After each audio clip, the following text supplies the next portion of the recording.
നമ്മളെ ഇന്ന് സാധാരണ പോലെ വിശ്വാസ പ്രമാണത്തെ കുറിച്ചുള്ള ക്ലാസ്സാണ്. എന്താണ്? നമ്മൾ ജപമാലയിൽ തുടങ്ങുമ്പോൾ കുരിശിന്റെ താഴെ പിടിച്ച്, നിങ്ങളുടെ കയ്യിൽ ഒരു ജപമാല തന്നിട്ടുണ്ടല്ലോ, അപ്പൊ ക്രൂശിത രൂപമുള്ള ജപമാലയെ നമ്മൾ മേടിക്കാം. ഈ ക്രൂശിന്റെ താഴെയാണ് വിശ്വാസ പ്രമാണം നമ്മൾ പിടിച്ചു ചൊല്ലേണ്ടത്. സഭയിലെ വലിയ വിശ്വാസ പ്രമാണം നമ്മൾ ഞായറാഴ്ച ദിവസങ്ങളൊക്കെ ചൊല്ലും. അതിൽ 12 വിശ്വാസ സത്യങ്ങളും ജപമാലയിൽ ചൊല്ലുന്ന വിശ്വാസ സത്യങ്ങൾ 6 വിശ്വാസ സത്യങ്ങളുമാണ്. എന്താണ്? 6 വിശ്വാസ. അപ്പൊ അവിടെ ശ്രദ്ധിക്കുക, നമ്മൾ ആദ്യം പറയുകയാണ് സർവശക്തനായ ദൈവത്തിൽ ഞങ്ങൾ വിശ്വസിക്കുന്നു എന്ന് പറഞ്ഞ്, സർവശക്തനായ ദൈവത്തിൽ ഞാൻ. അപ്പൊ ഈ സർവശക്തനായ ദൈവം ആരാണ്? അടുത്തിരിക്കുന്ന കൂടപ്പറപ്പിനോട് ചോദിച്ചു, സർവശക്തനായ ദൈവം ആരാ? സർവശക്തൻ? ഉൽപ്പത്തി പുസ്തകം അങ്ങോട്ട് തുറന്നു വെക്കണം. ഉണ്ടാകട്ടെ ഉണ്ടാകട്ടെ എന്ന് പറഞ്ഞപ്പോൾ സകലതും ഉണ്ടാക്കിയ ദൈവത്തിൽ ഞാൻ വിശ്വസിക്കുന്നു. ഇങ്ങോട്ട് നോക്കി. അപ്പോൾ വിശ്വാസ പ്രമാണം നമ്മൾ ചൊല്ലുകയാണ്. ഈ കുരിശിലേക്ക് നോക്കിക്കും. കുരിശിന്റെ അടിയിൽ പിടിച്ചുകൊണ്ട് നമ്മൾ ചൊല്ലുകയാണ്, സർവശക്തനായ ദൈവത്തിൽ ഞാൻ. പറഞ്ഞേ, സർവശക്തനായ ദൈവത്തിൽ ഞാൻ എന്ന് പറഞ്ഞാൽ സർവശക്തനായ ദൈവം ഈ പ്രപഞ്ചത്തെ ഒരു വാക്കുകൊണ്ട്, ദൈവവും മനുഷ്യനും തമ്മിൽ 27 പ്രത്യേകതയിലെ ഒന്നാമത്തെ പ്രത്യേകത, മനുഷ്യന് സ്വന്തമായി ഒന്നും ഉണ്ടാക്കാനൊക്കത്തില്ല. ദൈവം ഉണ്ടാക്കിയതിൽ നിന്ന് മാത്രം എന്തെങ്കിലും ഉണ്ടാക്കാൻ,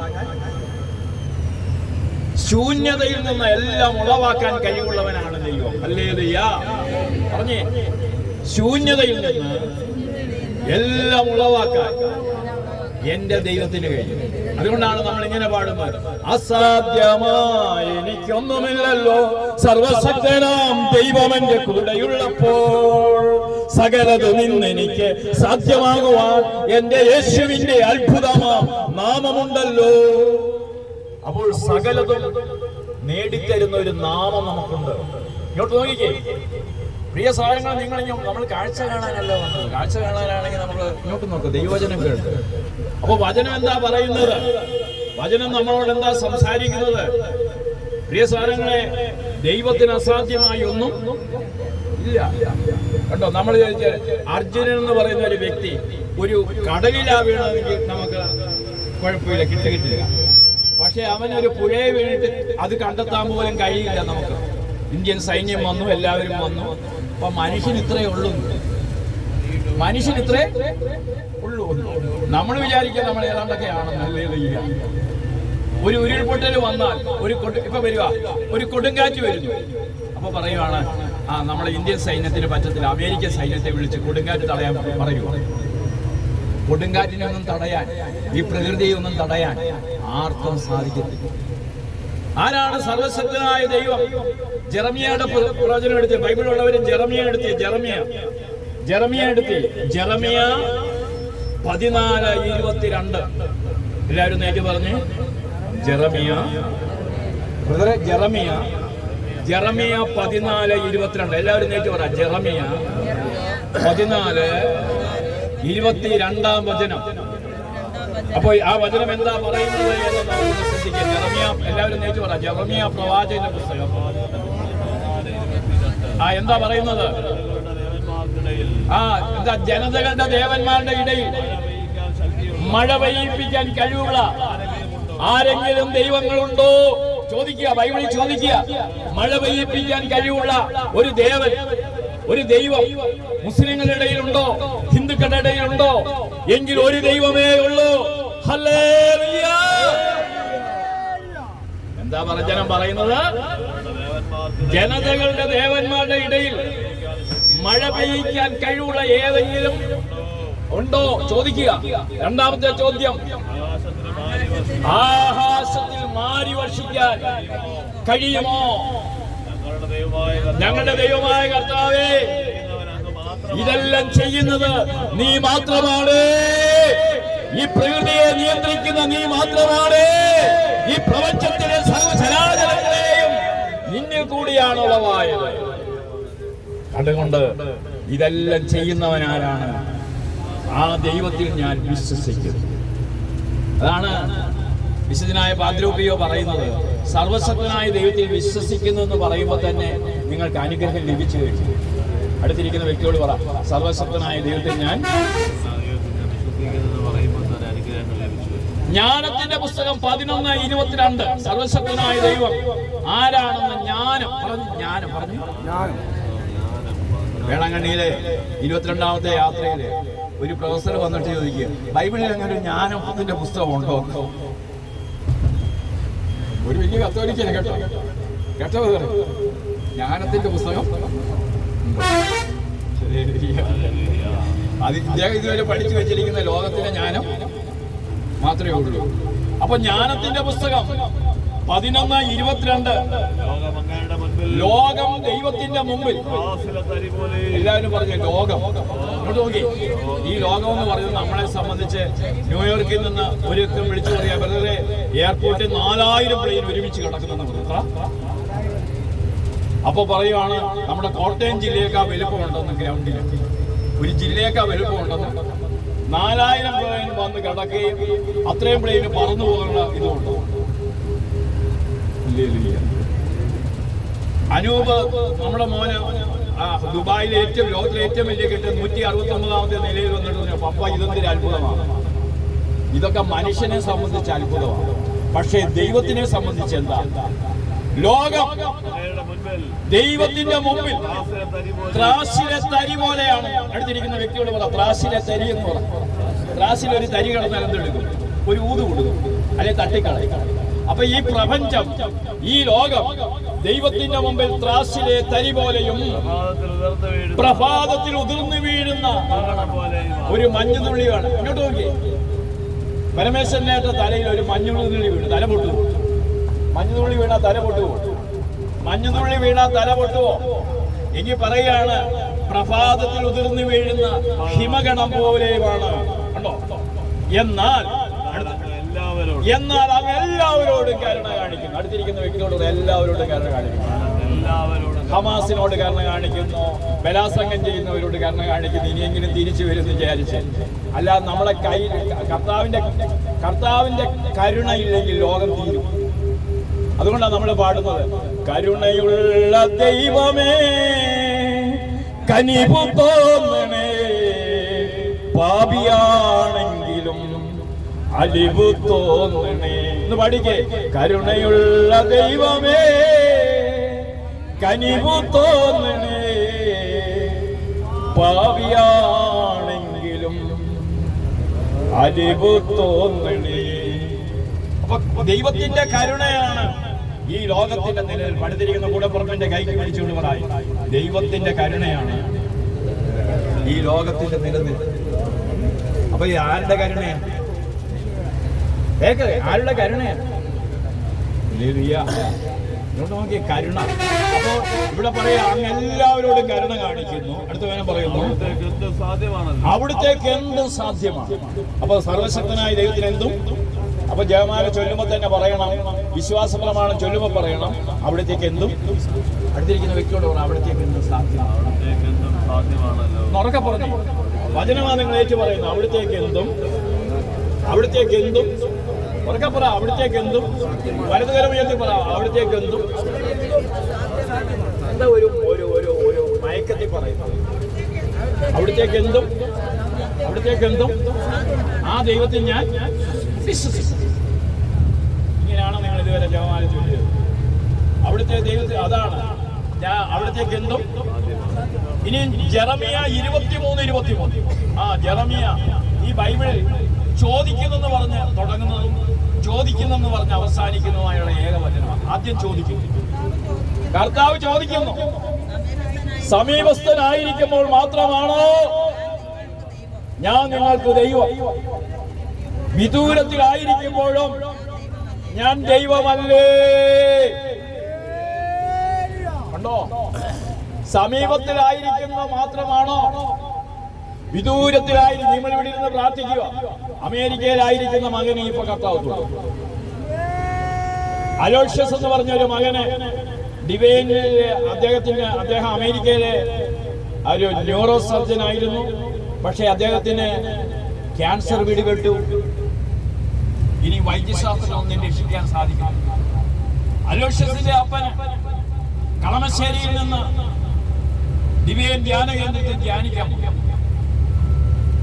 അദ്ദേഹം 3-ാം ദിവസം ആരാധനയുടെ മുന്നിൽ നിന്നുകൊണ്ട് പനക്കിലച്ചൻ ആരാധന നടത്തുമ്പോൾ ആ ദിവ്യകാരണത്തിലേക്ക് നോക്കിക്കൊണ്ട് പറഞ്ഞു, ദൈവമേ, നിനക്ക് അമേരിക്കയെന്നോ ഒന്നുമില്ല.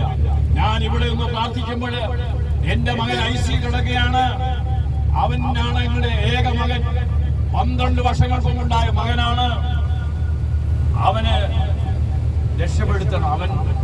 അവന്റെ ഭാര്യയുണ്ട്, 6 മാസം പ്രായമുള്ള കുഞ്ഞുണ്ട്. അവൻ രക്ഷപ്പെടുത്തില്ലെന്നാണ് അമേരിക്കൻ വൈദ്യശാസ്ത്രം പറയുന്നത്. എങ്കിൽ നിനക്ക് രക്ഷപ്പെടുത്താൻ കഴിയുമെന്ന് ഞാൻ വിശ്വസിക്കുന്നു.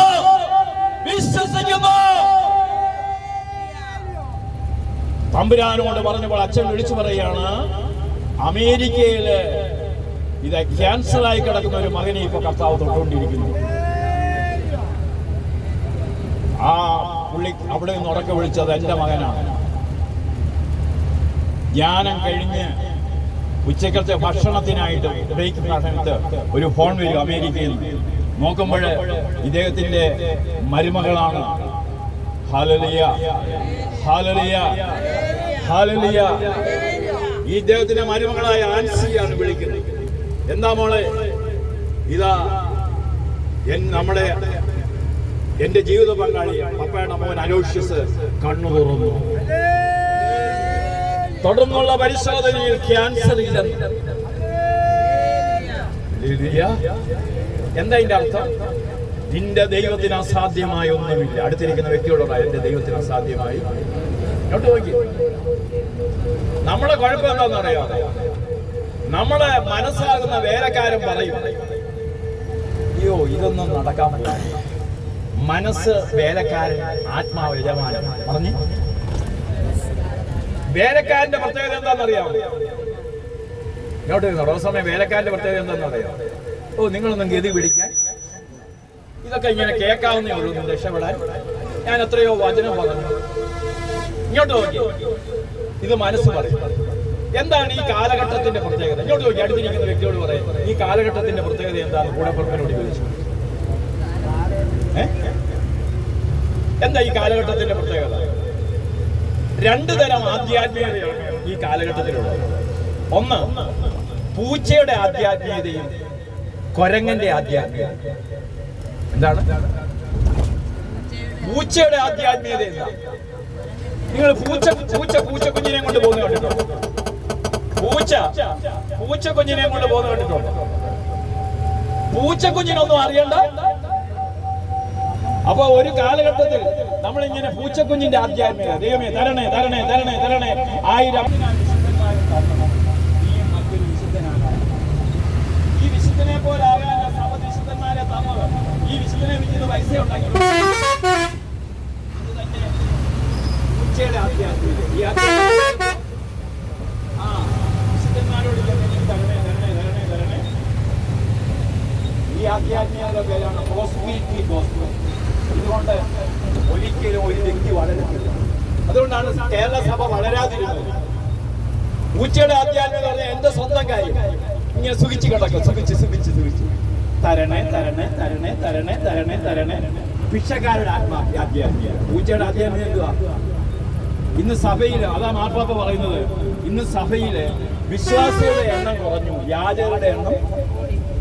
യാചകന്റെ പ്രത്യേകത എന്താ? പഠനജ്ഞാനത്തെ കിട്ടിയില്ലെങ്കിൽ പിന്നെ അങ്ങ് ചേർപ്പങ്ക പോകാം. ചേർപ്പങ്ക കിട്ടിയില്ല പിന്നെ അവിടെ പോകാം.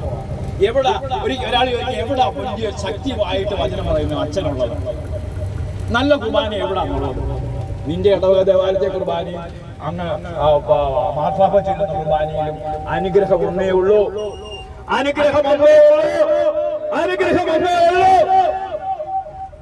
അങ്ങോട്ട് ഓടുക. ഇന്ന അച്ഛന്റെ തലയിൽ കൈവച്ച, ഇന്ന ബ്രദർ തലയിൽ കൈവച്ച. കണ്ടോ?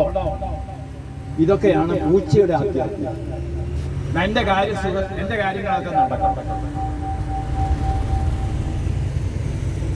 കുണ്ട്രയിലുള്ള എല്ലാം PG-ക്കാരും ആൾക്കാരും എഴുതിയ ഒരു സഹോദരി.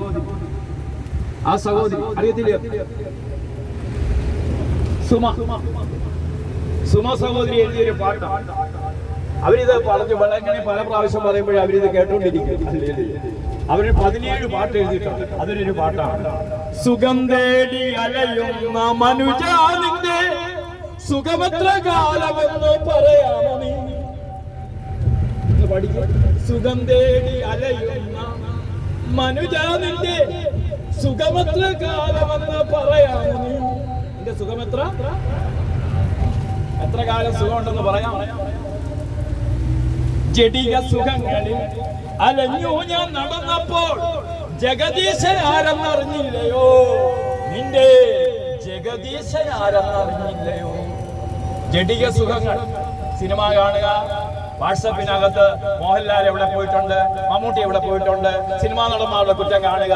നിങ്ങൾ ഈ ചാനലുകളൊക്കെ ഒന്ന് നിർത്തിയാൽ നിങ്ങളുടെ ജീവിതം വിജയിക്കും.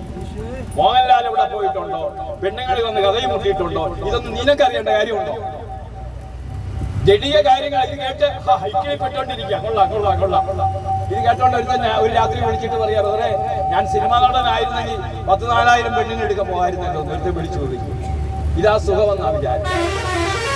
ഇതാണോ ജഡികത? നാളെ കൃമിക്കുള്ള ശരീരം. ഈ ശരീരത്തിന് പ്രാധാന്യം കൊടുക്കുക. ഇറച്ചിയില്ലെങ്കിൽ ഇറങ്ങത്തില്ല. ഒരച്ചായം പറയുക, നോയമ്പൊക്കെ വരുന്നു, മീൻ്റെ മണമില്ലെങ്കിൽ ചോറ് ഇറങ്ങത്തില്ല. എന്താ? അപ്പൊ ഞാൻ പറഞ്ഞു 50 നോയമ്പ് തുടങ്ങുമ്പോൾ ഒരു മീൻ ഇങ്ങനെ കെട്ടി തൂക്കിയിട്ടാ മതി എന്ന് പറഞ്ഞു. ഉണക്കമീൻ. അപ്പം ഇങ്ങനെ മണം അടിച്ചുകൊണ്ടിരിക്കും. കടമയർത്തി. ഇതാണ് ജഡികസ്. അതുകൊണ്ടില്ലയോ മലയാളിക്ക് ജഡികസ് ഉള്ളതുകൊണ്ടല്ലയോ വഴിനീളെ ചങ്ങനാശ്ശേരിയിലെ പെരുന്നാളിലെ ഞാൻ കടകളുണ്ട്, 32 കടകള്. ഞാൻ മാവേലിക്കരയിൽ നിന്ന് ചങ്ങനാശ്ശേരിയിൽ നിന്ന് നമ്മുടെ മാവേലിക്കര വരെയുള്ള തട്ടുകട, രാത്രിയിലത്തെ തട്ടുകടകളുണ്ട്. എണ്ണിയപ്പോഴ് ഏതാണ്ട് 72ഓളം തട്ടുകടകൾ. 28 കിലോമീറ്ററിലൂടെ. എത്ര കിലോമീറ്റർ ഉണ്ട് ഇവിടെ? എല്ലാം ഞാനൊരു ചങ്ങനാശ്ശേരി തട്ടുകടയിൽ ഞാനും പുളിച്ചൂടെ കയറി. പറഞ്ഞു ഒരു ദിവസം 27 കോഴി ചെലവാകുന്നു. എന്ന് വെച്ചാൽ ചെലവന്മാരൊക്കെ ഞങ്ങളവിടെ ഇരിക്കുമ്പോൾ ഞങ്ങളൊരു ദോശ ഒരു കോഴിക്കാരും മേടിച്ചതേ ഉള്ളൂ. ഒരുത്തം വന്നിട്ട് ഒരു കോഴി മൊത്തം മേടിച്ച് ഞങ്ങളൊരു കോഴിക്കാരി ചപ്പിത്തിരുന്നതിന്റെ ഒരു കോഴി മൊത്തം ഒരു ചെറുപ്പക്കാരൻ. കുഴിമന്തി, മറ്റേ മന്തി, മറിച്ചേ മന്തി. ശരീരത്തിന് 1ാം സ്ഥാനം കൊടുത്താൽ നിന്റെ ശരീരം വണ്ണം വെക്കുമെന്നല്ലാതെ കുറെ രോഗങ്ങളും വരുമല്ലാതെ ശരീരത്തിന് 1ാം സ്ഥാനം കൊടുക്കൽ. അടുത്തിരിക്കുന്ന വ്യക്തിയോട് പറ, ശരീരത്തിന് 1ാം സ്ഥാനം. ശരീരത്തിന് വലിയ സ്ഥാനം. എനിക്ക് 17 കിലോ കുറവ്. ഞാൻ അതുകൊണ്ടാണ് ഒന്നുകൂടെ ഫാറ്റായിട്ട് പോകാൻ. സ്വരത്തിന് എന്തെങ്കിലും കുറവുണ്ടോ? ആത്മാവിന് എന്തെങ്കിലും ശക്തിയുടെ കുറവുണ്ടോ? ശരീരത്തിൽ കുറെ പണ്ണവും ഗുണവും ഒക്കെ കുറെ കൊഴുപ്പും കുറെ വൃത്തികെട്ടതൊക്കെ അങ്ങ് പോയി. അല്ലേ? ആത്മാവിന് എന്തെങ്കിലും പ്രശ്നമുണ്ടോ? ആത്മാവിന് കുഴിമന്തി വേണോ? ആത്മാവിന് ഇപ്പൊ ബ്രെഡും മുട്ടക്കറിയും വേണോ?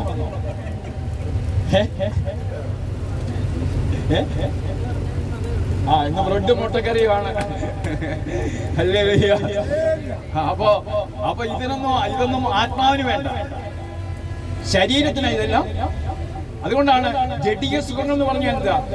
ഈ വലിയ ഹോട്ടലുകള് അവർ ഭയങ്കര മണം, ഇറച്ചിയുടെ മണം, ഇതൊക്കെ അടിക്കുമ്പോൾ ഒരു മണം ആകർഷിക്കപ്പെടും. അപ്പൊ ഭയങ്കര കൊതി തോന്നും. അപ്പൊ ജഡിക സുഖങ്ങൾ. അതുകൊണ്ടാണ് അത് മനസ്സിലാക്കിക്കൊണ്ട് ഓരോ ഹോട്ടൽ ഓരോ ഇതാ ഇടുന്നത്. നീണ്ടകര ചുണ്ടൻ പോട്ടെ, നീണ്ടകര ചുണ്ടൻ ഒരിടത്തിൽ എഴുതിയേക്കുക നീലകര ചുണ്ടൻ. എന്നിട്ട് അതിന്റെ അടിയിൽ എഴുതിയിരിക്കുക എല്ലാം നീണ്ടകര എന്ന് പറഞ്ഞ മത്സ്യങ്ങൾ. കൊഞ്ച് മോളി, മറ്റേ മോളി, മറിച്ചേ മോളി, ഓരോ എഴുതി വെച്ചിരിക്കും. ഇതെല്ലാം കാണുമ്പോൾ മനുഷ്യന് വായി. അപ്പൊ നോക്കുമ്പോൾ ഇരിക്കാൻ സീറ്റില്ല. എന്നിട്ട് പറയാ, സാർ ഒരു 5 മിനിറ്റ് വെയിറ്റ് ചെയ്യും. കസ്റ്റമറെ വിടത്തുമില്ല ഇവര് ഹോട്ടലുകാർ. ഇരിക്കാൻ സീറ്റില്ല.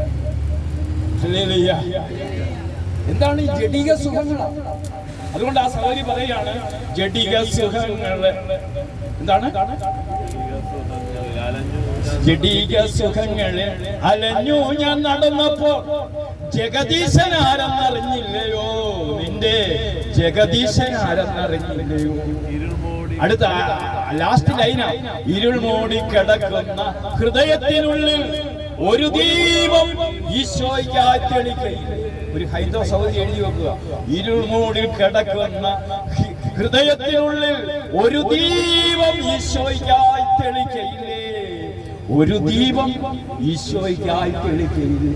പ്രിയ സഹോദരങ്ങളെ, ഇവിടെ ക്രിസ്ത്യാനികൾക്ക് അറിയത്തില്ലെങ്കിൽ ഇവിടുത്തെ ഹിന്ദുക്കൾക്കൊക്കെ അറിയാം ഈ ലോകത്തിന്റെ പ്രകാശം ക്രിസ്തു. അതുകൊണ്ട് മുൻപന്മാരൊക്കെ പിൻപന്മാരാകുന്ന കാലഘട്ടം. അപ്പൊ പറയും ഞാൻ സീറോയാണ്, ഞാൻ ഹീറോയാണ് എന്നൊന്നും പറഞ്ഞാൽ അവിടെ ചില ആവത്തില്ല. സീറോയും ഹീറോയും ഒക്കെ ഇവിടെ ഉള്ളൂ. സ്വർഗത്തിൽ സീറോയ്ക്കൊന്നും വിലയില്ല. നിന്റെ ജീവിതകാലത്ത് നീ എങ്ങനെ ജീവിച്ചെന്ന ചോദ്യം. നിനക്ക് സഭയിൽ അധികാരികളെ തന്നു, ബിഷപ്പുമാരെ തന്നു, അവരെ നീ അനുസരിച്ചു. ദൈവം ആണ് അധികാരം കൊടുത്തത്. അധികാരം കൊടുത്ത പിതാവിനെ വിളിക്കുന്നത് അധികാരം തന്ന പിതാവിനെ വിളിക്കുക. ആൻഡ്രൂസ് പിന്നെ മടി കടത്തിട്ടിരിക്കുക. തൃശ്ശൂർ അതിരൂപയുടെ മെത്ര ആൻഡ്രൂസ്.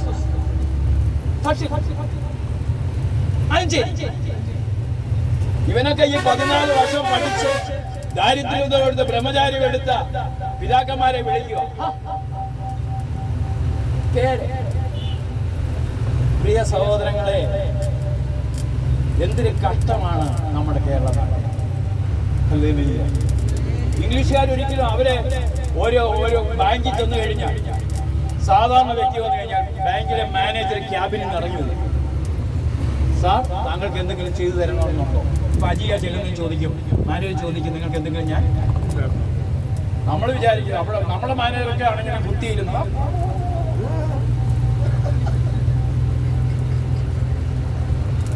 അധികാരം. അമേരിക്കയിൽ ഏത് ജോലി ചെയ്തു, ഓസ്ട്രേലിയ ചെന്ന്, അമേരിക്കയിൽ ചെന്ന് ഒരു ജോലിക്കും പ്രത്യേക മാഹാത്മ്യം. ഇവിടെ നിങ്ങൾ ശ്രദ്ധിച്ചു, ഇവിടെ നേഴ്സുമാരും അമേരിക്കയിലെ 95% നേഴ്സുമാരും MSc നേഴ്സുമാരുൾപ്പെടെ അമേരിക്കയിലെ വീടുകളിലാണ് നിൽക്കുന്നത്. അവിടുത്തെ അപ്പച്ചന്റെ അമ്മച്ചിയുടെ അപ്പി എടുക്കാൻ വേണ്ടിയാണ്. നിങ്ങൾ ഇവിടെ അമ്മായിയപ്പനെ തിരിഞ്ഞു നോക്കാത്തവൾ അവിടെ ചെന്ന്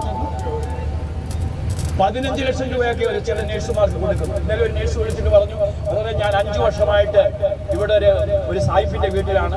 സായിപ്പിന്റെ അപ്പി എടുക്കണം, മാതാമ്മയുടെ അപ്പി. അവരുടെ മക്കൾക്കൊന്നും ഇതിന് സമയമില്ല. എന്നിട്ട് ഇവിടെ വന്നു കഴിയുമ്പോഴെന്തുവാ, ഇവിടെ ഭയങ്കര 2 കോടി രൂപയുടെ വീടും വെച്ച് അമ്മായിയമ്മയെ വൃദ്ധഭവനത്തിൽ കൊണ്ടിട്ടിരിക്കും. ഇതാണ്. എന്നിട്ട് പറയാ, സർവശക്തനായ ദൈവത്തെ ഞാൻ എവിടെ. 3 മക്കള് സെൻട്രൽ ഗവൺമെന്റ് ജോലിക്കാര്. അപ്പൻ മരിച്ചു. അപ്പനാണ് ഒരു 6 ഏക്കർ സ്ഥലവും വീടും ഒക്കെ വെച്ചു. അപ്പം മരിച്ചു കഴിഞ്ഞപ്പോൾ 3 മരുമക്കളും പറഞ്ഞു അമ്മയെ ഞങ്ങൾക്ക് നോക്കാൻ. അവരും ഗവൺമെന്റ് ജോലിക്കാര്. അവര് കൊണ്ട് വൃദ്ധഭവനത്തിൽ കൊണ്ടിട്ടു. അവിടെ കുറെ പൈസയും കൊടുത്തു. ഞാനവിടെ കുറെ ധ്യാനകേന്ദ്രമുണ്ട്. അപ്പൊ ആ ധ്യാനകേന്ദ്രത്തെ ക്ലാസ് എടുക്കാൻ ചെന്നപ്പോ ഈ അമ്മച്ചി പറഞ്ഞു, എന്നേക്ക് ഒരു 8 വർഷത്തോളം ആയിക്കോട്ടെ, 9 വർഷത്തോളം. ഈ അമ്മച്ചി എന്റെ കൈക്ക് പിടിച്ചോണ്ട് വന്നു, ബ്രദറെ 1 മാസം കൂടെ കഴിയുമ്പോൾ ഓണം വരും. മൂത്ത മോൻ സേവർ, അവനാണ് കുടുംബം കൊടുത്തിരിക്കുന്നത്. അവന് 3 കൊച്ചുമക്കളുണ്ട്. ഈ കൊച്ചുമക്കൾ എന്ന് പറഞ്ഞ അമ്മച്ചി എന്ന് പറഞ്ഞാൽ എന്നെ വലിയ ജീവൻ.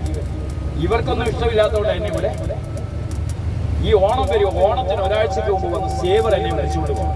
സേവർ എന്നെ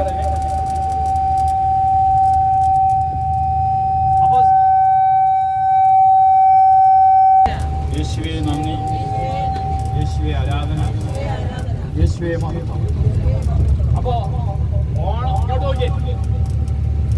ഓണത്തിന് ഒരാഴ്ചയും വിളിച്ചോണ്ട്. കാരണം എന്റെ ഭർത്താവിന്റെ കല്ലറയിൽ പോയി പ്രാർത്ഥിക്കണം. ഇപ്പൊ 6 മാസമായിട്ട് ഇതൊന്നും ബ്രദർ ഒന്നും പ്രാർത്ഥിക്കും. ഞാൻ ഈ കുരിശ് വെച്ച് തലയിൽ കൈവച്ച് പ്രാർത്ഥിക്കും. അമ്മച്ചിയുടെ മകൻ ഓണത്തിന് ഒരാഴ്ചയ്ക്ക് മുമ്പ് വിളിച്ചോണ്ട് പോണേന്ന് പറഞ്ഞു. അപ്പൊ ഒരു സന്ദേശം തരിക, വിളിച്ചോണ്ട് പോകും. അമ്മച്ചിയോട് ഇത് പറയാനും ഞാൻ പറഞ്ഞു, അമ്മച്ചി ഞാൻ പ്രാർത്ഥിക്കാം. അമ്മച്ചി പറഞ്ഞു, ബ്രദർ പ്രാർത്ഥിച്ചാൽ നടക്കുമെന്നൊക്കെ പറഞ്ഞ് ഞാൻ പോയി. ഓണം കഴിഞ്ഞുള്ള ക്ലാസ്സിൽ ഞാൻ ആ ധ്യാനകേന്ദ്രത്തിൽ ചോദിച്ചു. അമ്മച്ചി ഫ്രണ്ടിൽ ഇരുന്നു. അപ്പോഴേ എനിക്ക് മനസ്സിലായി വിളിച്ചോണ്ട് പോകും. അപ്പൊ ധ്യാനം കഴിഞ്ഞിട്ട് ഞാൻ അമ്മച്ചിയെ ഫേസ് ചെയ്യാൻ വയ്യാത്തതുകൊണ്ട് പുറകിൽ കൂടി പോകാനായിട്ട് തീരുമാനിച്ചു. പുറകിൽ കൂടി ഇറങ്ങി പെട്ടെന്ന് സിസ്റ്ററിനോട് പറഞ്ഞു ഞാൻ പോവാന്ന് പറഞ്ഞപ്പോ അമ്മച്ചി എന്റെ പുറകെ ഓടി വരുന്നു. ബ്രദറെ അവിടെ നിൽക്കും. ഞാനവിടെ നിന്നപ്പോൾ ഈ അമ്മച്ചി പറഞ്ഞു, ഒരു ഉൾവിളി പറയുകയാണ്, ബ്രദർ അന്ന് പ്രാർത്ഥിച്ചു, എൻ്റെ മോൻ സേവർ വിളിച്ചോണ്ട് പോകത്തില്ലെന്ന് ബ്രദറിന് സന്ദേശവും കിട്ടും. ബ്രദർ എന്നാ അത് അമ്മച്ചി പറഞ്ഞു, ഇനിയും ബ്രദർ ഒരു കാര്യം ചെയ്യും, ഇനി 3 മാസങ്ങളുണ്ട്, ക്രിസ്മസ് വരിക. എന്ത് വരിക?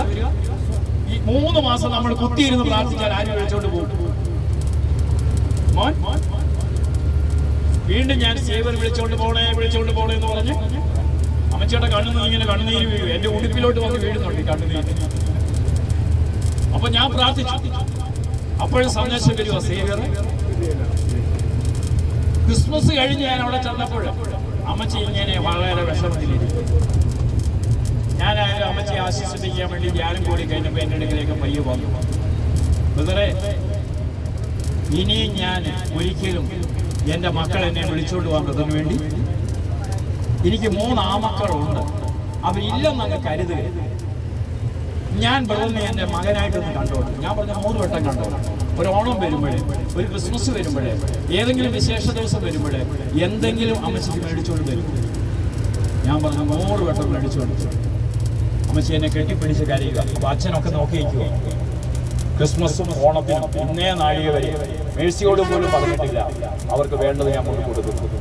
ഒരു മകനെന്ന നിലയിൽ, അവരുടെ 4ാമത്തെ മകനെന്ന നിലയിൽ.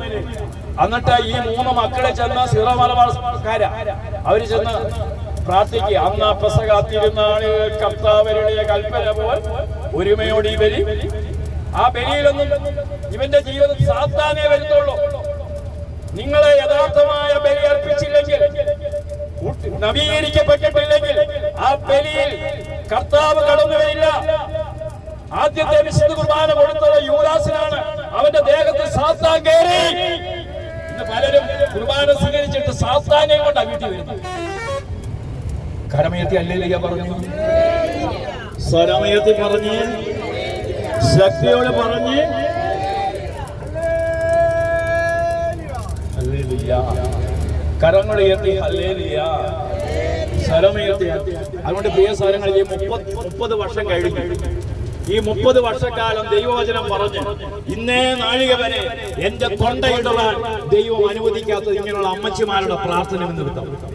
ഇങ്ങനെയുള്ള അമ്മച്ചിമാർ എനിക്ക് വേണ്ടി പ്രാർത്ഥിക്കുന്നത് കൊണ്ടാണ് ഈ 30 വർഷം 16 വർഷമായി വേളാങ്കണ്ണി യാത്രയിൽ 153ാമത്തെ യാത്രയിൽ ഞാൻ ഇവിടെ നിൽക്കുന്നത് ദൈവം അനുവദിച്ചത്. അതുകൊണ്ടാണ് പൗലോസ്ലീഹ അഗ്രിപ്പ രാജാവിന്റെ മുഖത്തേക്ക് നോക്കി പൗലോസ്ലീഹ ഇങ്ങനെ പറഞ്ഞു. അപ്പോസ്തല പ്രവർത്തനം 26-22.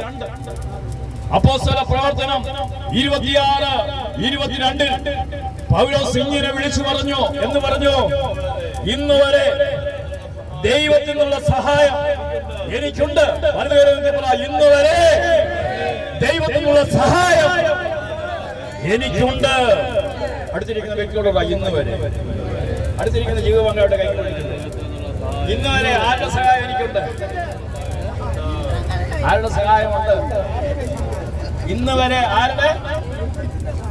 അതുകൊണ്ടാണ് സാമുവേൽ പ്രവാചകൻ ഇഷ്ട്രാമിസ്റ്റ എന്ന് പറയുന്ന 2 ജില്ലയുടെ നടുവിൽ ഒരു തൂണ് നാട്ടിയിട്ട് പറഞ്ഞു, ഇന്ന് വരെ ദൈവത്തിന്റെ സഹായം എനിക്ക്. ഈ പൗലോസ്ലീഹ പറഞ്ഞതുപോലെ തന്നെ പറഞ്ഞു. എന്നിട്ട് ആ സ്ഥലത്തിന് ഒരു പേരിട്ടു, എബനേസർ. എബനേസർ എന്ന് പറഞ്ഞാൽ ദൈവത്തിന്റെ സഹായം എനിക്കുണ്ട്. നിങ്ങളുടെ വീടിന് പേരിടുമ്പോ എബനേസർ എന്ന് ഇടണം. കാര്യം എന്താ? ഇന്ന് വരെ ദൈവത്തിന്റെ സഹായം എനിക്ക്. അതുകൊണ്ടാണ് നമ്മൾ പാടുന്നത്, ഇത്രത്തോളം യഹോവ സഹായിച്ചു, ഇത്രത്തോളം ദൈവം എന്നെ നടത്തി, ഒന്നുമില്ലായ്മയിൽ നിന്നെ ഉയർത്തി, ഇത്രത്തോളം യഹോവ സഹായിച്ചു. കരങ്ങളടിച്ച് ഹല്ലേലൂയ, സനമിയത്തി ഹല്ലേലൂയ. ഉറങ്ങുന്നവരും കരങ്ങളുയർത്തി ഹല്ലേലൂയ, ഉറങ്ങാത്തവരും കരങ്ങളുയർത്തി ഹല്ലേലൂയ. യേശുവേ നന്ദി, യേശുവേ ആരാധന. നോക്കി നമ്മുടെ ജീവിതത്തില് നമ്മൾ കാണുക, ഈ സർവശക്തനായ ദൈവത്തിൽ ഞാൻ വിശ്വസിക്കുന്നു പറയുമ്പോൾ ജെറമിയ പറയുകയാണ്. ജെറമിയ 23:23 കർത്താവ് ചോദിക്കും, എന്താണ്? സമീപസ്ഥനായിരിക്കുമ്പോൾ മാത്രമാണോ ദൈവം? വിദൂരത്തിലായിരിക്കുമ്പോൾ, സൗദിയിലായിരിക്കുമ്പോൾ, എന്നാ സൗദിക്ക് തിരിച്ചു പോന്നേ? 13. സെപ്റ്റംബർ 11. ഓണത്തിനൊന്നും നിൽക്കുന്നില്ല. അപ്പൊ സെപ്റ്റംബർ 11 പോവാ. അപ്പൊ റിയാദിലേക്ക് പോവാ, ദമാമിലേക്ക് പോവാ.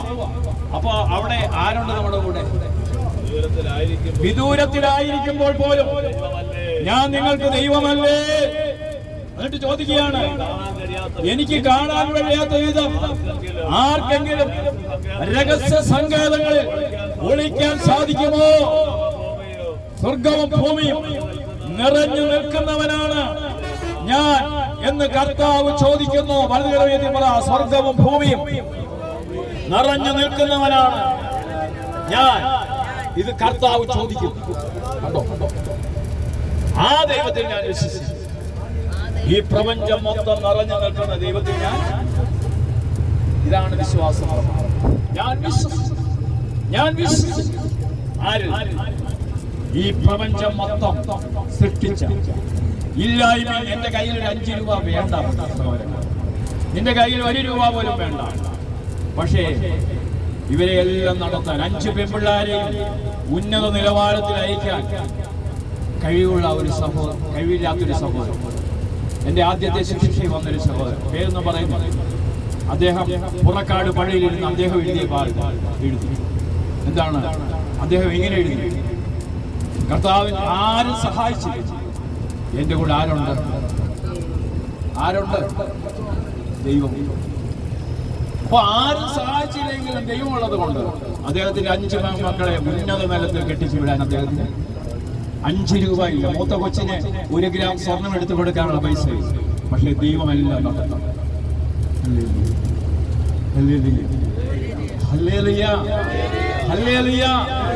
വലതു കരമേറ്റി ഹല്ലേലൂയ. ഒരു ഓണകാലം, ഓണം വരുവാ. ഉത്രാട ചന്ത എന്ന് പറഞ്ഞാൽ അന്നും ഇന്നും കോഴഞ്ചേരി വലിയ ഗ്രഹമോ. അപ്പോൾ 3 പെൺപിള്ളാരുമായിട്ട് താമസിക്കുകയാണ്.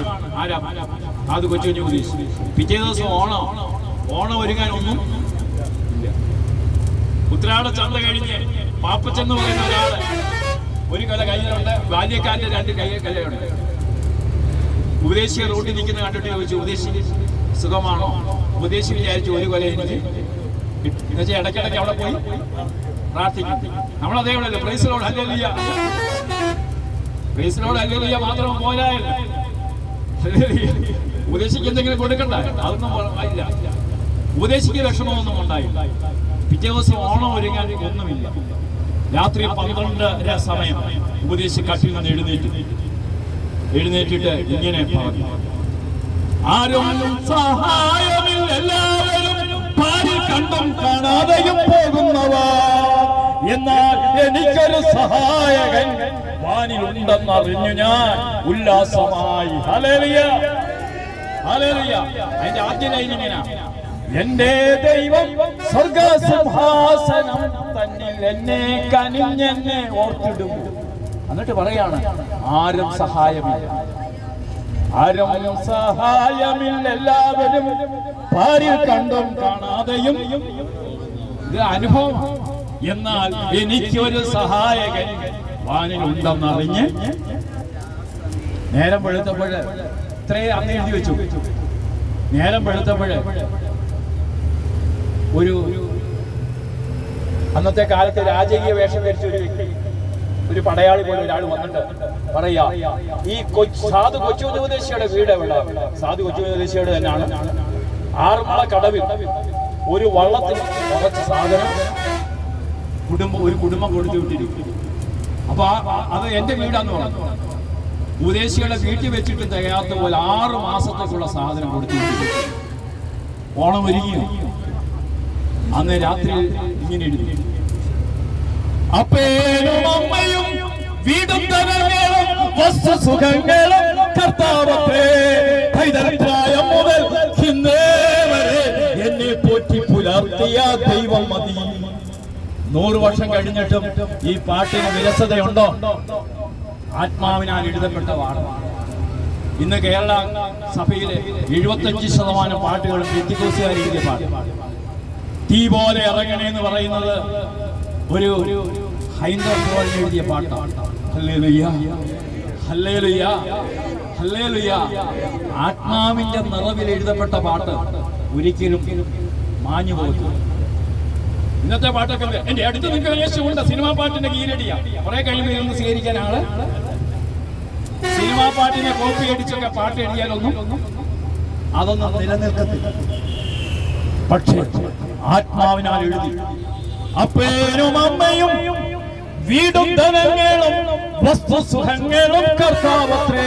പഠിക്കാൻ അപ്പനും അമ്മയും വീടും ധനങ്ങളും വസ്തുസുഖങ്ങളും കർത്താവത്രേ. പൈതൽ പ്രായം മുതൽക്കിന്നേ വരെ എന്നെ പോറ്റി പുലർത്തിയ ദൈവം മതി.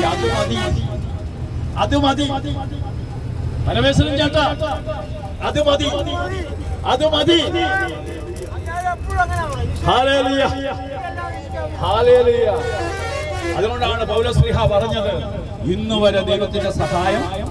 ഈ വചനം മനസ്സിലായോ? ഇങ്ങോട്ട് നോക്കി, നിങ്ങൾ ഞാൻ പറഞ്ഞ വചനം ഒന്ന് നേക്ക്. ഏത് വചനമാണ് പറഞ്ഞത്? അപ്പോസ്തല പ്രവർത്തനം 26, 22 എന്ന് പറ. എല്ലാ പ്രാവശ്യം വരുമ്പോ കുറെ പേരെങ്കിലും എഴുതിയെടുക്കും. ഈ പ്രാവശ്യം എല്ലാവരും ഇങ്ങനെ ചക്കക്കുരു പോലെ വന്നിരിക്കും. പ്രിയ സഹോദരനെ, അപ്പോസ്തല പ്രവർത്തനം 26, 22 അഗ്രിപ്പ രാജാവിനോട് പറയുക. ചങ്ങല കിലുക്കിക്കൊണ്ടാ പറയുന്നത്.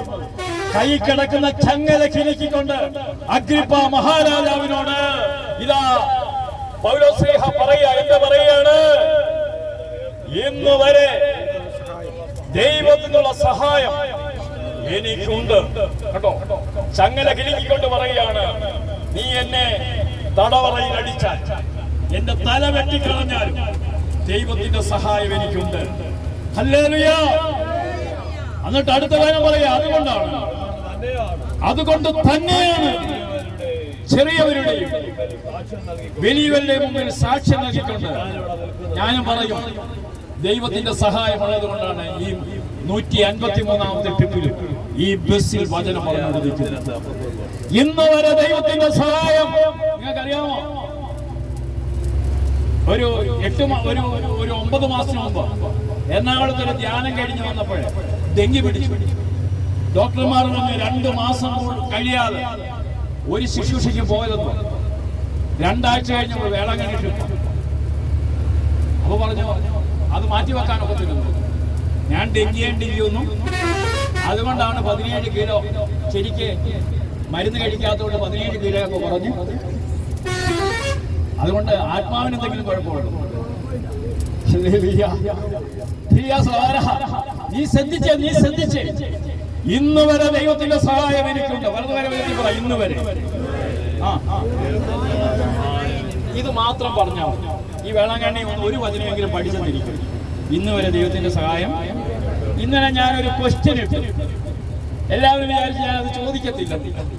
എന്താ ഇന്നലെ ഒരു ക്വസ്റ്റ്യൻ? വരാനിരിക്കുന്നവൻ വരിക തന്നെ ചെയ്യും. ഏത് വചനമാണെന്ന് കണ്ടുപിടിച്ചവരെന്ന് കൈവക്കിക്കും. കണ്ടുപിടിച്ചു. നല്ലപോലെ കിടന്നുറങ്ങി.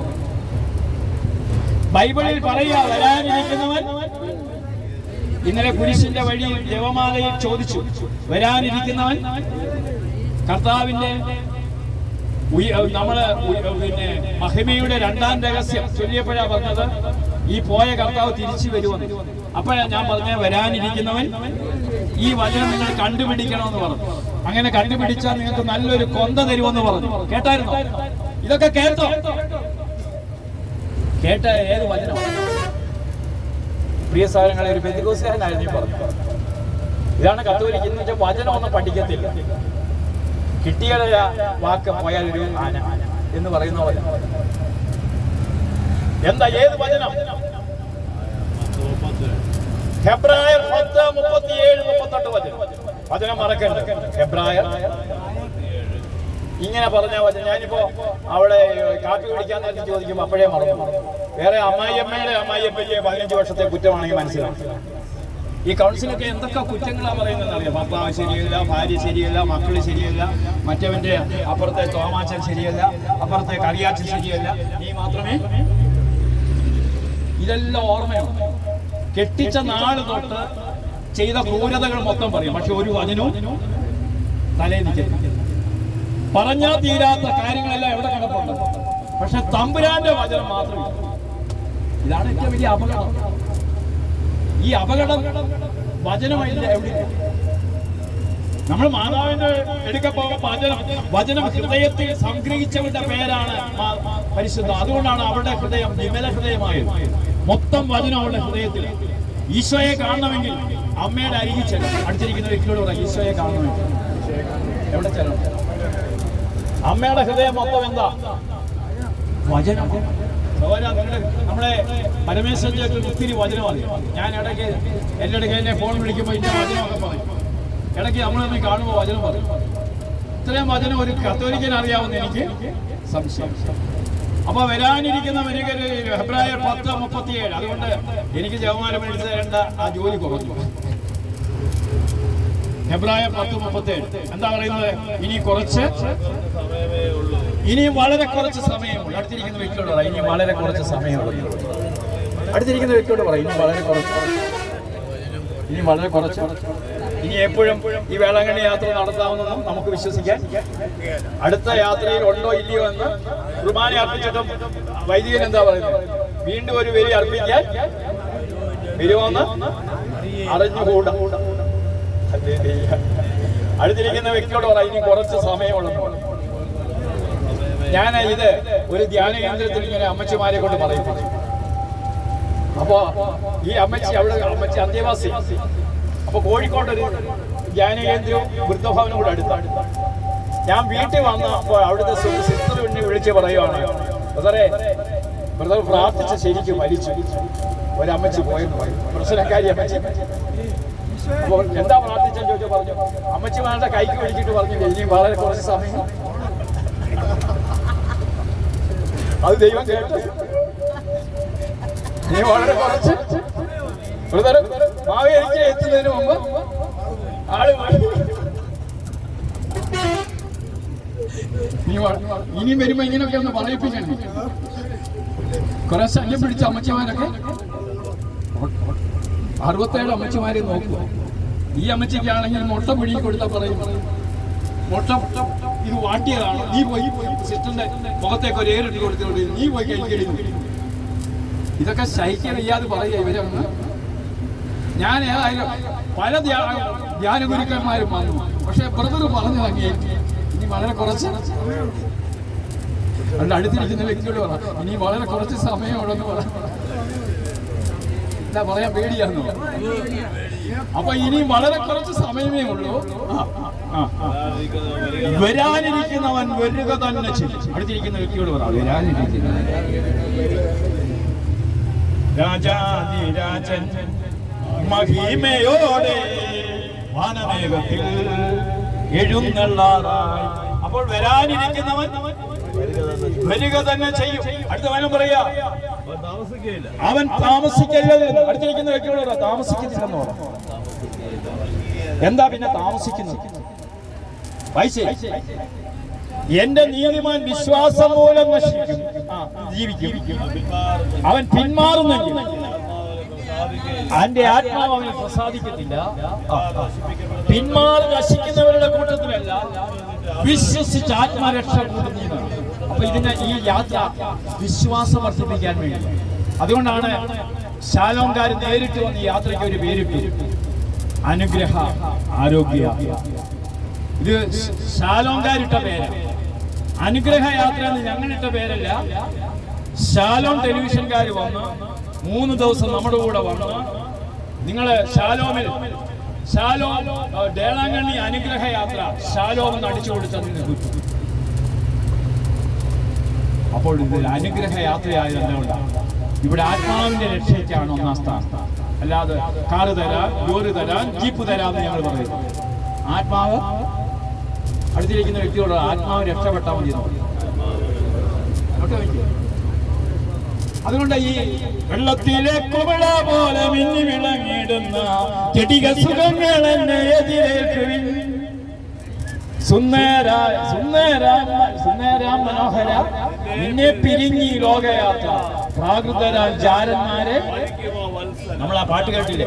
എൻ പ്രിയനെ പോൽ സുന്ദരനായ ആരെയും ഞാൻ ഉലകിൽ കാണുന്നില്ല, മേലാലും ഞാൻ.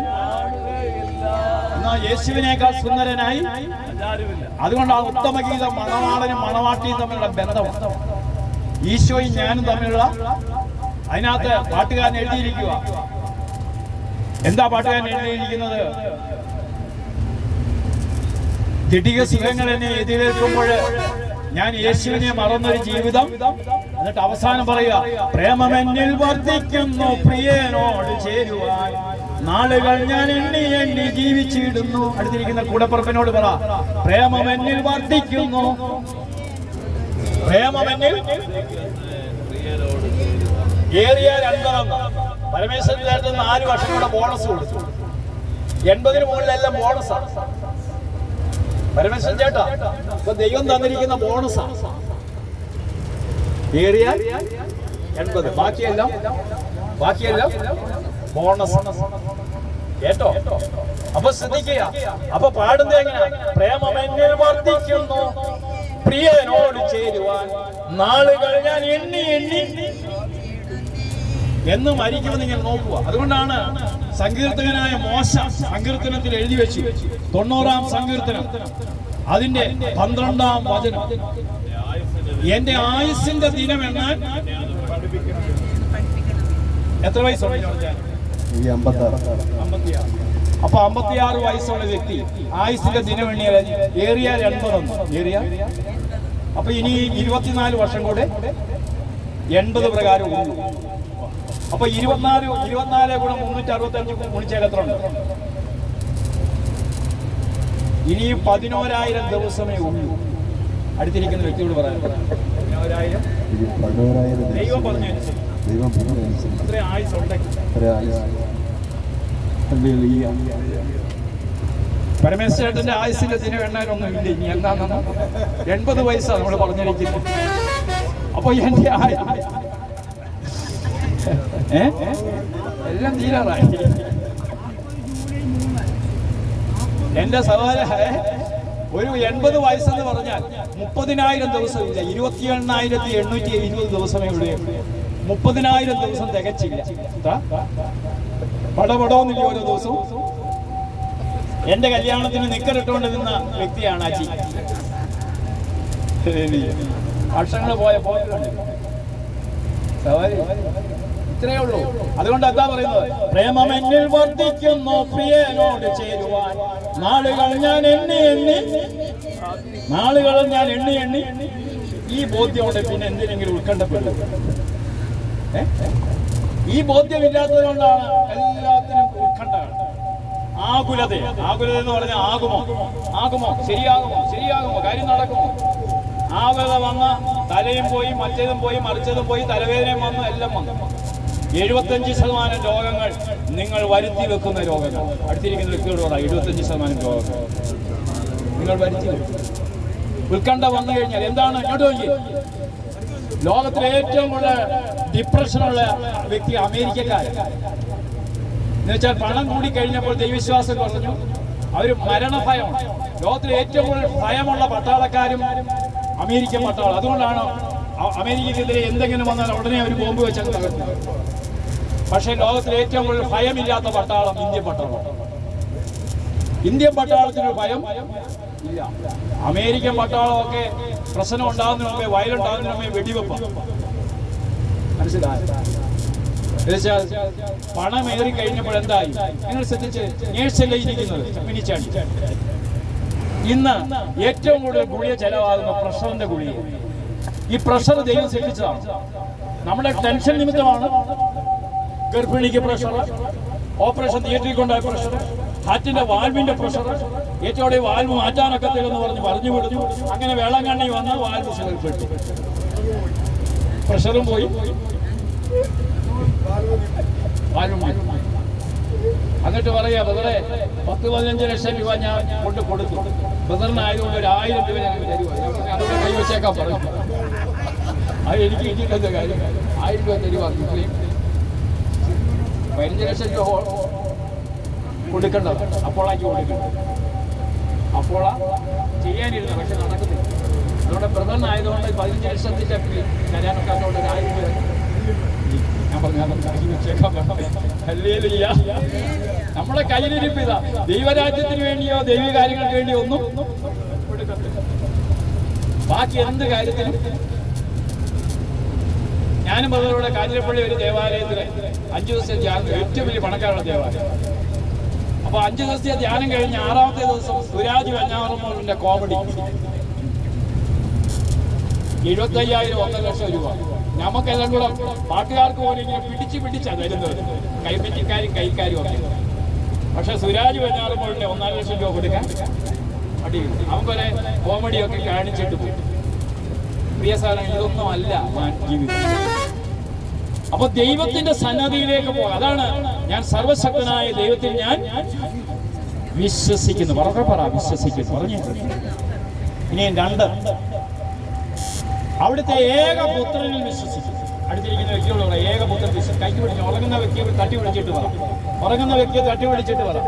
ആ ജോസി ഒന്ന് തട്ടി വിളിച്ചിട്ട് പറ. ജോസി സഹോദര, നീരസഹോദരി, അടുത്തിരിക്കുന്ന വ്യക്തിയുടെ കൈക്ക് പിടിച്ചിട്ട് പറ, അവിടുത്തെ ഏകപുത്രൻ വിശ്വസിക്കുന്നു പറഞ്ഞേ. അവിടുത്തെ അപ്പൊ അടുത്തിരിക്കുന്ന ഇനി ഞാൻ ചോദ്യം ചോദിക്കാം. മിനിച്ചണ്ടി ഏകപുത്രനെ തന്നതാര്?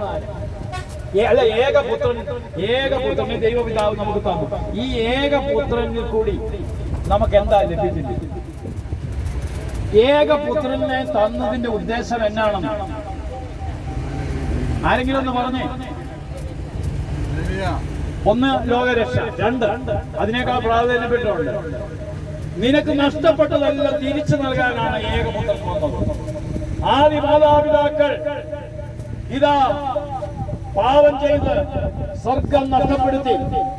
ഏകപുത്രന്റെ വരവോടുകൂടി നമ്മുടെ ദൈവമിതാ നമ്മുടെ കൂടെയിതാ. ഈ അൾത്താരയിൽ, ഈ തിരുവോസ്തിയിൽ നമ്മുടെ ഇടയനിതാ, നമ്മുടെ ദൈവമിതാ. അടുത്തിരിക്കുന്ന വ്യക്തിയോട് പറ, ഏകപുത്രൻ നമുക്ക് നഷ്ടപ്പെട്ടതെല്ലാം തിരിച്ചു നൽകുന്നു. അപ്പോൾ എല്ലാം നമുക്ക് ആര് തിരിച്ചു? സർവ്വതും എനിക്ക് ഏകപുത്രൻ മുഖേന ലഭിച്ചു. ഹല്ലേലൂയ.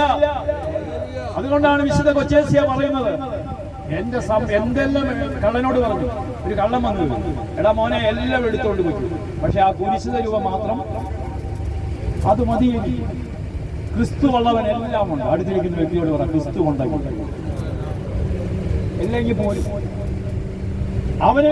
അതുകൊണ്ടാണ് കൊളോസസുകാർക്ക് ലേഖനം 1-ാം അധ്യായം 15 തൊട്ടുള്ള തിരുവചനത്തിൽ പറയുന്നു, ഈ ദൃശ്യവും അദൃശ്യവുമായ എല്ലാം അവൻ മുഖേന സൃഷ്ടിക്കപ്പെട്ടു.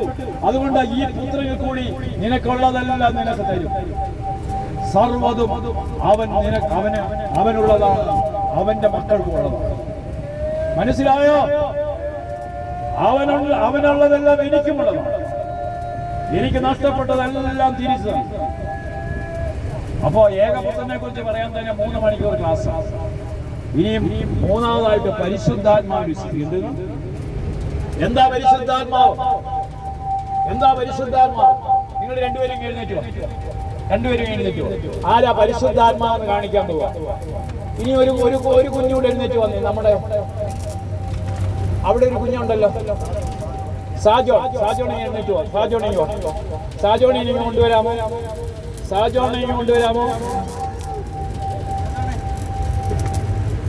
പെട്ടെന്ന് കൊണ്ടുപോവാ. ആരാണ് മോനിഞ്ഞു പാടാ?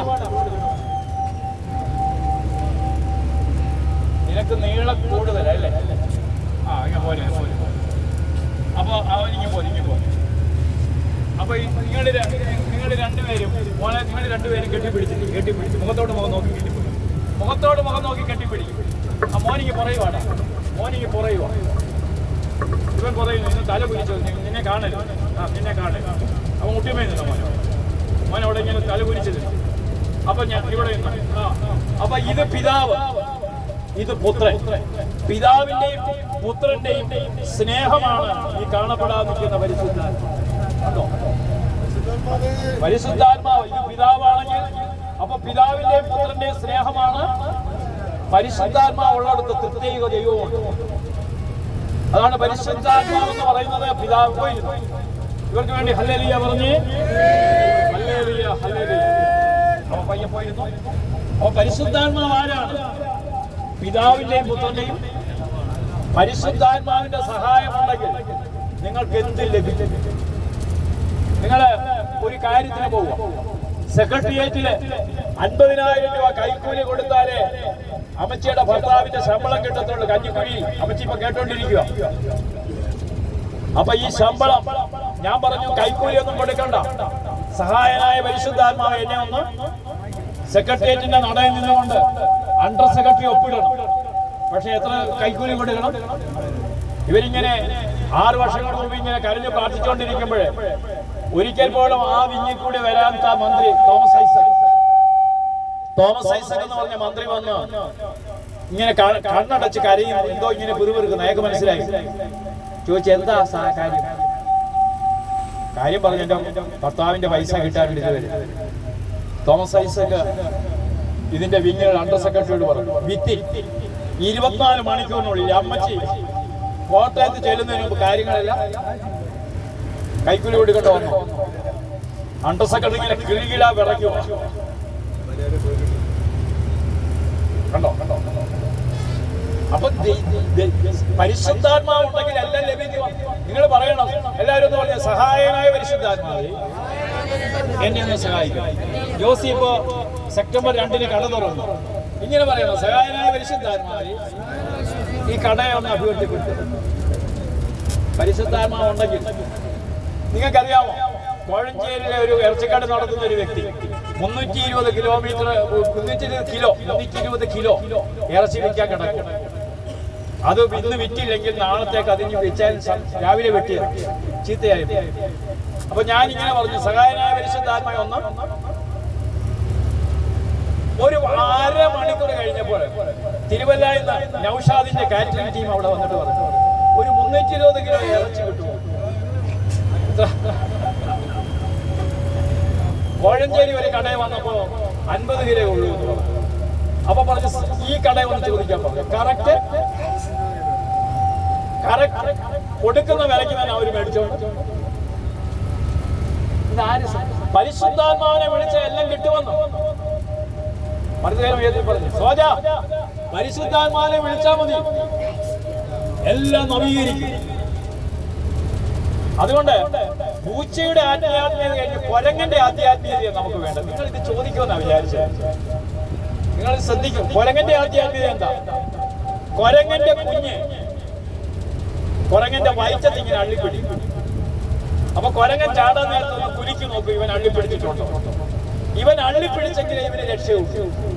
കൊരങ്ങനെ കുഞ്ഞിനെ കുറിച്ച് അറിയണ്ട, കുഞ്ഞു അള്ളിപ്പിടിച്ചാൽ മാത്രമേ, ഇനി ദൈവത്തെ മുറുകെ പിടിച്ചെങ്കിൽ മാത്രമേ ഇനി നിങ്ങൾക്ക് ജീവിക്കാനൊക്കെ ഉള്ളൂ. നിങ്ങൾ പറയുന്ന പോലെ കാര്യങ്ങളൊന്നും ഉടനെ നടത്തി തരാനൊന്നും ഇനി തമ്പുരാനെ മുറുകെ പിടിക്കാത്തവർക്കെല്ലാം പോക്കാം.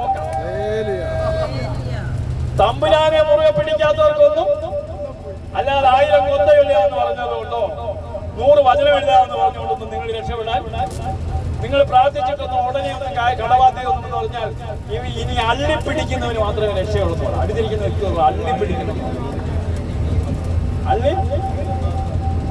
പൂച്ചയുടെ അധ്യായത്തിൽ എന്താ? എല്ലാം ഞാൻ തമ്പുരാൻ തന്നോളൂ. ഞാനിങ്ങനെ പ്രാർത്ഥിച്ചിരുന്നാ മതി. ഇനി രക്ഷയില്ല.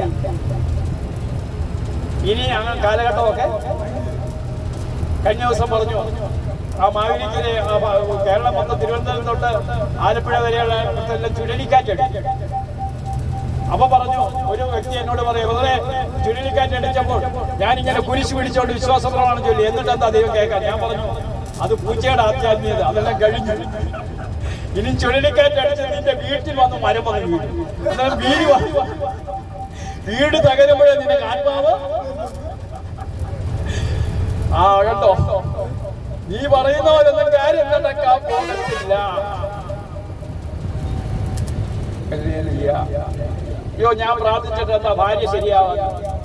ഭാര്യയെ തന്നിരിക്കുന്ന ആ സ്വഭാവത്തിൽ മാറ്റം വരുത്താനൊന്നും. നിങ്ങൾ കേട്ടോ, ജോബിന്റെ 10 മക്കൾ നഷ്ടപ്പെട്ടു. എന്തുകൊണ്ടാ ഭാര്യ എടുക്കാത്തത്? ഇവളെ പോലെ കൊളരാത്തവളെ കൂടെ വേണം. നീ ഒന്നുകൂടെ. അവളെന്താ പറഞ്ഞത്? ജോബ് 2ന്റെ ഒപ്പേ പറയാ. എന്താ പറയുന്നത്? ഇത്രയും ദൈവകരങ്ങൾ ഇത്രയും സമ്പത്തൊക്കെ കിട്ടി, മക്കളും പോയി സമ്പത്തും പോയി, ഇപ്പൊ ചൊരിച്ചിലും വന്ന് കുട്ടനവും പിടിവെച്ചിരിക്കും. ഇട പോയി കെട്ടിച്ചടിച്ചാവാൻ. അപ്പൊ ജോബിന്റെ ഭാര്യ എന്താ പറഞ്ഞു? ഭാര്യയോടെ ജോബ് എന്താ പറഞ്ഞു? ദൈവകരങ്ങളിൽ നിന്ന് നന്മ സ്വീകരിച്ച നാം തിന്മ സ്വീകരിക്കാൻ പഠിക്കുന്നു. എന്നിട്ട് പറയുക, ഈ കാര്യങ്ങളിലൊന്നും ജോബ് നാം കൊണ്ട് പാവം ചെയ്തില്ല. കണ്ടോ? ഭാര്യയോട് എന്തെങ്കിലും പറഞ്ഞു? ദൈവം തന്നതാരാ? അപ്പൊ ഇങ്ങനെ പറയണം, 2 കോടിയോടെ കടബാധ്യത തന്നതിനെ പറ്റി സഹായം പറഞ്ഞു. ജോണച്ചാൻ പറയുന്നു, ഒരു ഓട്ടോയിൽ ആക്സിഡന്റ് തന്നതിനെ പറ്റി. ഇപ്പൊ ഓട്ടോ ഓടിക്കാൻ സാധിക്കാതില്ല. ഭാര്യയോട് പറ, എല്ലാം നന്ദി ദൈവമേ. ഓട്ടോ ഓടിച്ചോണ്ട് നടന്നാണെങ്കിൽ വേളകളിൽ ഇനി ഇങ്ങനെ വരാനും പോകും.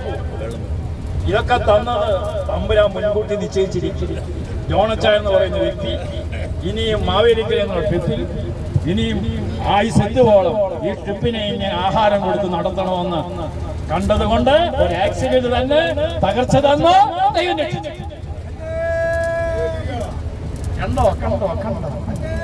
അതുകൊണ്ട് നിന്റെ വീടിന്റെ പുറത്തൊരു മരം വീണെങ്കിലേ നീ 2 മുറി അങ്ങ് പോയെങ്കിലേ നീ.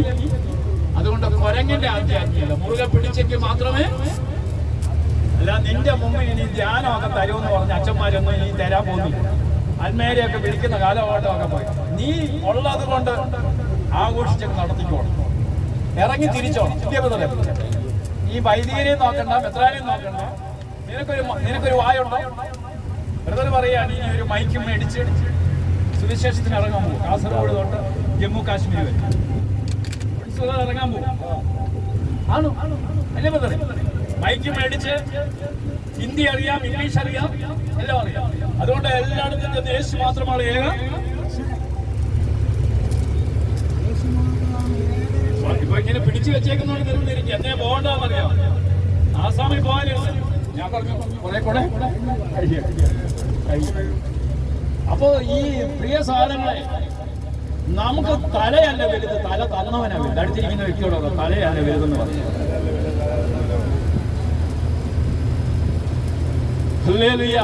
പൗലോസ്ലീഹയുടെ തല വെട്ടിയപ്പോൾ ആ തല 3 ലക്ഷം കുതിച്ചാടി. അവിടെ 3 ഉറവകൾ വന്നു. ഇതുവരെ അത് പറ്റാത്ത അവിടെ നിൽക്കുക. വിശുദ്ധ അവിടെ റോമിൽ പെരുമ്പോഴേ പൗലോസ്ലീഹയെ കൊന്ന ആ അവിടെ തല 3 വട്ടം ചാടി. ആ ഓരോ ചാട്ടത്തിന്റെ അവിടെ ഉറവ് വന്നു. Hallelujah, hallelujah. ദൈവസഹായമില്ല, ഭയങ്കര സഹനം. യേശുക്രിസ്തു മാത്രമേ ഏക രക്ഷകനുള്ളെന്ന് പറഞ്ഞതിന് വേണ്ടിയാണ് അദ്ദേഹത്തെ കൊന്നത്. അല്ലെങ്കിൽ മാതാണ്ട പിള്ളയോട് പറയാം, അവിടെ ഇരിക്കുന്ന തിരുവനന്തപുരത്ത് ഇരിക്കുന്ന പത്മനാഭസ്വാമി ദൈവവും ഞങ്ങളുടെ ദൈവവും ഒന്നാണ്. നമ്മുടെ പിതാക്കന്മാരൊക്കെ വേണമെങ്കിൽ പറഞ്ഞു കൊടുക്കുന്നു, ഇത് രണ്ടും ഒന്നാണ്.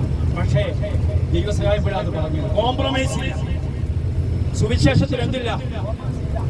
ഒരു ദൈവമേ ഉള്ളൂ, ഒരു ദൈവമേ. ഓണം ഒരുങ്ങിക്കും, പക്ഷെ അത്തപ്പൂ ഒക്കെ എന്ന് പറഞ്ഞാൽ ഹിന്ദു ആചാരം എന്ന് പറഞ്ഞാൽ എന്താണ്?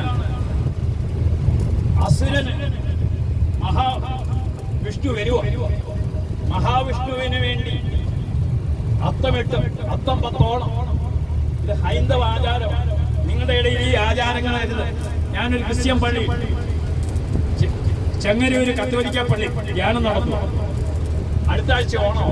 ഞാൻ ചോദിച്ചു, ഞാനൊരു കണ്ടീഷൻ, ഹിന്ദുക്കളുടെ ഏതെങ്കിലും അമ്പലത്തിൽ ക്രിസ്മസിന് ഒരു സ്റ്റാർ ഇടുവാണ്, നിങ്ങളുടെ പള്ളിയിൽ നിങ്ങൾ അത്തപ്പൂ ഇടുന്നത് ഞാൻ സമ്മതിക്കുന്നു. ഏതെങ്കിലും അമ്പലത്തിൽ സ്റ്റാർ ഇടുവോ? ഈ ആഘോഷമൊക്കെ നിങ്ങൾക്ക് കുറെ കുടിയന്മാരെ ഉണ്ടാക്കാവുന്നല്ലാതെ എന്തെങ്കിലും പ്രയോജനമൊന്നും. കുറെ മദ്യപാനം. ഏതായാലും വയനാട് ദുരന്തം വന്നതുകൊണ്ട് വലിയ ആഘോഷങ്ങൾ വേണ്ടെന്ന് മുഖ്യമന്ത്രി നിശ്ചയിച്ചു. അത് വലിയൊരു ഹല്ലേലൂയ. പ്രിയ സാധനങ്ങളെ, ഈ ആഘോഷങ്ങളുടെ പുറകെയൊക്കെ പോയി ഇന്ന് ചിലവര് അസുരന്റെ വേഷം അണിയാൻ ഒരു പള്ളി ചെന്നപ്പോൾ ഒരു വൈദികൻ മഹാബലിയായിട്ട് നിൽക്കും. ഞാൻ ചോദിച്ച, അച്ഛാ, 1-ാം പ്രമാണത്തിന്റെ ലംഘനമാച്ചാ ഇത്? അതൊക്കെ ആഘോഷമാണ്, അതൊക്കെ ആഘോഷമാണ്. 1-ാം പ്രമാണത്തിന്റെ ലംഘനം എന്താ? ജാതികളുടെ മയക്സണം നിങ്ങൾ കാണിക്കരുത്. ഗലാത്യ 4:8-ഉം 10-ഉം വചനം മറക്കരുത്. ഗലാത്യ 4:8-ഉം 10-ഉം. ഗലാത്യ സഭയിൽ ഇങ്ങനെയുള്ള ആൾക്കാരുണ്ടായിരുന്നു. എന്താണ് ഗലാത്യ സഭയുള്ള ആൾക്കാരെ കുറിച്ച് പറയുക? ദൈവത്തെ അറിയാതിരുന്ന അന്ന് നിങ്ങൾ യഥാർത്ഥത്തിൽ ദൈവമല്ലാത്തവയെ സേവിച്ചത്, ദൈവമല്ലാത്തവയെ സേവിച്ചു. ഇപ്പോൾ നിങ്ങൾ ദൈവത്തെ അറിയുന്നു, അതിലുപരി ദൈവം നിങ്ങളെ അറിയുന്നു, അതിലുപരി ദൈവം നിങ്ങളെ അറിയുന്നു. എന്നിട്ട് പറയുകയാണ്, ആകയാൽ ബലഹീനരും വ്യർത്ഥങ്ങളുമായ ഈ പ്രപഞ്ച ശക്തിയുടെ അടുത്തേക്ക്. എന്താ പ്രപഞ്ച ശക്തിയുടെ അടുത്തേക്ക്? വെള്ളിയാഴ്ച തൈര് കൊടുക്കത്തില്ല, വെള്ളിയാഴ്ച പിശാചി വരുന്ന ദിവസമാണ്. നിങ്ങൾ എന്നിട്ട് പറയാം, നിങ്ങൾ ദിവസങ്ങളും നിങ്ങള് മലയാള മാസം ചിങ്ങം 1 ആണോ ക്രിസ്തുവർഷം ആചരിക്കേണ്ടത്? മകരം തിരുനാളും കുംഭം തിരുനാളും ഒന്നും കത്തോലിക്കനില്ല, അതൊക്കെ ഹൈന്ദവനുള്ളതാണ്. കന്നി ഇതൊക്കെ പ്രിയ സാധനങ്ങൾ. നിങ്ങൾ ഇവിടെ വചനം പറയാ, നിങ്ങൾ ദിവസങ്ങളും മാസങ്ങളും ഋതുക്കളും വർഷങ്ങളും ആചരിക്കുന്ന പോലും നിങ്ങളുടെ ഞാൻ അധ്വാനിച്ചത് ഈ വചന പ്രഭാഷണമൊക്കെ വർദ്ധാവിലാക്കിക്കൊണ്ടിരിക്കുക. ഇന്ന് പള്ളികളിലും ഒക്കെ തമ്പുരാന് സ്ഥാനം കൊടുക്കാതെ മറ്റുള്ള ആദർശങ്ങളും കൊണ്ടുവന്ന് ദൈവവചനത്തെ ഇല്ലാതാക്കും. ഹല്ലേലൂയ. അതുകൊണ്ടുള്ള പരിണിത ഫലം കേരളം അനുഭവിച്ചുകൊണ്ടിരിക്കുക.